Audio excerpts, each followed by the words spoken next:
Welcome to your favorite news network, the Dusty News Network. You already know, where Negro news comes first. And I am extremely excited to be your host today. Breaking news. A few days ago, I put out a video talking about Shannon Sharpe's alleged situation involving some questionable booty-clapping claims. And according to the discussion, it wasn't with women. It was actually being linked to two men. One is his former stylist, Hollywood Mugler Simpson, and the other individual goes by the name Royce Styles. Now, it's important to understand something here. Shannon is known to have a lot of friends who are bodybuilders, and that's where things start getting talked about online. I know he played football at the highest level, but he has reportedly been spending a lot of personal time around younger guys who are heavily into the gym lifestyle and that intense steroid-type fitness culture. Now this is where things get even more interesting, because a woman who goes by Z, the classy one, allegedly sent receipts to Tasha K. She is also said to be the ex-girlfriend of Royce Styles.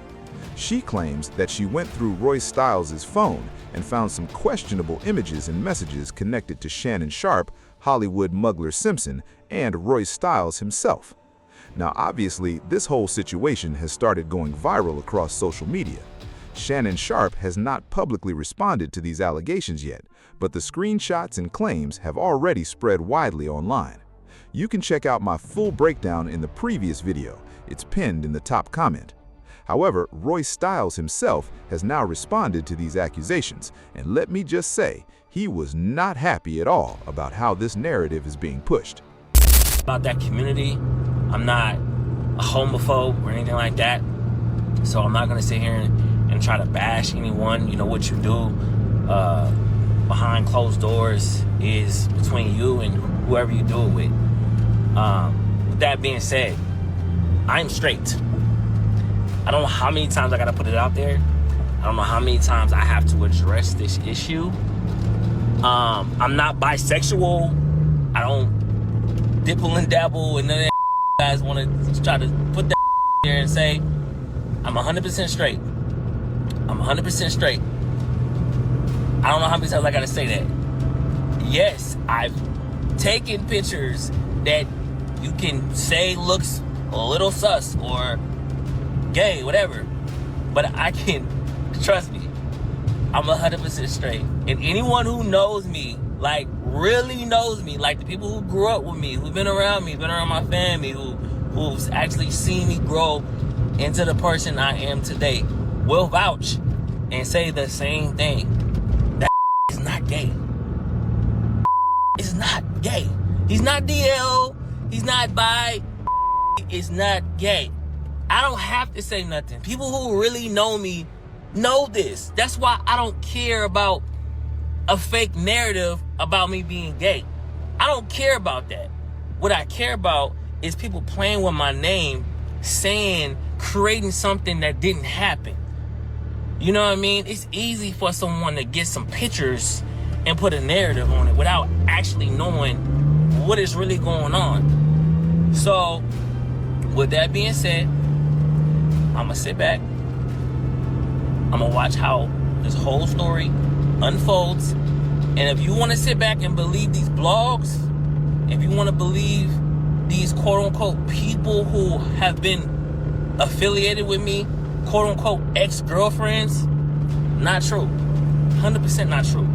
And when those receipts air, and when those receipts drop, everyone who's commenting on my page, trolling me, leaving those comments, ha ha ha, all this I don't want to hear no sorries. I don't want to hear no backpedaling. I don't want to see no backpedaling. Stay over there. Stay over there. That's all I gotta say. When this shit air out, stay over there. The real ones, they know what's up. They already know what this is. I ain't gotta say what it is. They know what it is. I know what it is. And when it get exposed, when the truth come out, you'll see. I ain't gotta say nothing else. That's it.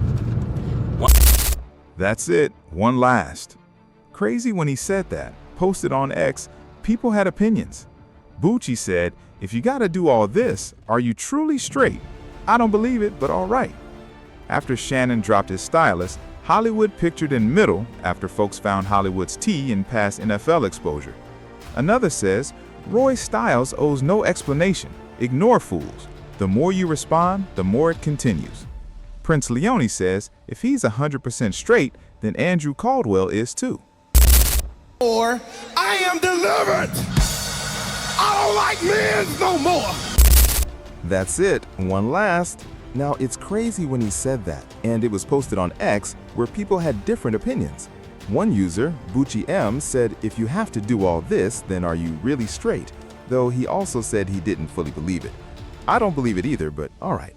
After Shannon's stylist, Hollywood, got pulled into the conversation and old NFL-related stories resurfaced, another person said Roy Styles doesn't owe anyone an explanation and should ignore the noise because responding only fuels it, which others agreed with.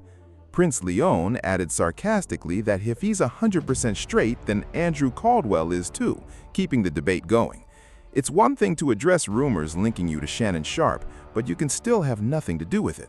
Prosperity Boy added that when someone keeps trying to prove they're straight instead of ignoring comments, it can suggest insecurity because people who know themselves don't need to explain it.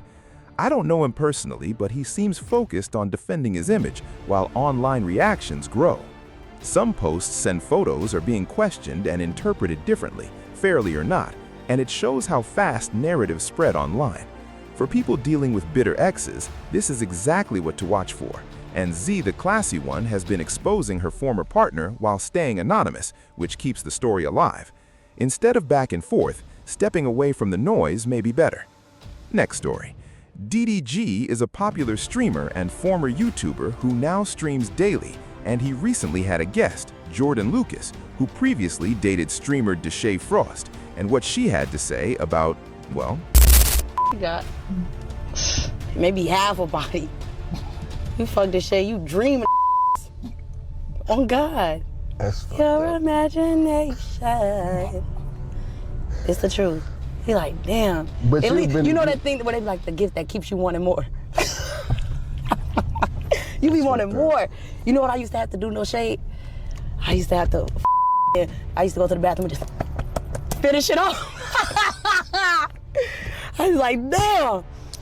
He was like, what you doing here? I was like, cleaning up this puss. What the f? Up, all right, finishing the damn job. She said he wasn't even really a body, claiming his size was very small. Damn. It's crazy because I remember Deshae Frost was in Africa maybe a year and a half ago, streaming out in Nairobi and doing his thing, so shout out to him. But man, he would probably take that hit, but he would also respond right back. Just the little meat allegations. No, my meat little. I know that. But she was not over there talking about she was finishing herself in the bathroom and stuff like that. No, the hell she wasn't. I ain't talking about all them times when your shit was smell like fish market. I ain't say none of that shit. I was being cool. I was being cool. I was dead ass being cool. When your shit, I was still just cause I loved you. I was chilling. Smell like Nemo. I ain't say none of that. And you get mad at me, you talking all about me and all about me. I'm like, I do. I still hit that little. You talking about my? I still hit though. 2.5 years. It's not my fault I like sushi though. I'm not gonna lie, it's not my fault I like sushi. I love sushi. So that's why I was still trying to deal with the situation. Like that shit. Ain't no wrong with a little bit of fish. Come on, it got good protein. Two things I have a problem with. Number one, he's saying, I know my meat little, followed by laughter and reactions. Then look at the background. There's a small child on the bed. I don't know who that is, but why is a young child even visible in a scene like that? She looks about 5 or 6. This is the kind of stuff that raises questions about people's judgment sometimes. Next story. Imagine just driving down the street, minding your own business, and someone suddenly runs in front of your car, gets handcuffed, and starts yelling help, screaming for assistance. And while you're trying to figure out what's going on and possibly help, you notice someone is chasing right behind her. You might think this sounds like a movie scene, but it's actually something that really happened. Someone ran out, like coming out of the woods. But they wasn't coming out of the woods. They were coming out one of the little side dirt roads. There was a 2-lane highway. And when the person came out of the dirt road, came out of that road, they ran straight across the road to the other side. Then there was a car about a second later, came zooming after them to the other side of the road. I noticed it was a young lady doing the running. And she came up to my truck. She came in front of the truck. Then it was like the guy was trying to run up, sandwich her between my truck and his car. So then she came up to my truck and said, "Please help me. He's trying to kidnap me." The guy looked very angry. When he pulled up to me, he said, I'm with law enforcement. He showed me a badge like sideways. And he said, "I'm with law enforcement," and she jumped out of my car. By that time, she was scared, I guess, because he was that close to me and her. Another car was coming in the preceding traffic. So she ran up that way. Then me and the young lady now standing in the middle of the road because we got traffic stopped both ways. Now traffic is starting to come. And so I asked her, I said, "What happened?" She said, "I was walking and he came up behind me and told me he was law enforcement and he needed to take me to the police station for questioning or something like that nature that she said. And he put handcuffs on me and put me in the back of his car." I said, "I'm here now. We're here. He's not going to bother you anymore." And then he stormed out of that road and went toward the town of New Ellington. If I was 1 minute earlier, they would have been stealing that dirt road and I never would have saw him. If I was 1 minute, if I was 1 minute later, he would have caught her. So it was timing. That wasn't nothing I could have timed. That had to have been God. Guys, do you know how crazy this is? This white dude was about to kidnap this black woman, had put her in handcuffs, and was going to do anything he could with her. So guys, that truck driver was named Anthony Moore, okay? This was in, of course, South Carolina. And the white guy, his name was Jonathan Willard. Guys, this is crazy. A white man allegedly tried to kidnap a black woman, had her in handcuffs, and was planning to harm her. The truck driver involved was Anthony Moore, and the suspect was Jonathan Willard in South Carolina. Luckily, another brother stepped in at the right time and saved her life. Things could have gone way worse, so respect to him for acting fast and risking his own safety. At the end of the day, the suspect got caught before anything else could happen, and that's what matters most. So today's Dusty Award goes to Jonathan Willard for the alleged kidnapping attempt and impersonation. That's it for the show. Subscribe and hit the bell. I'm out.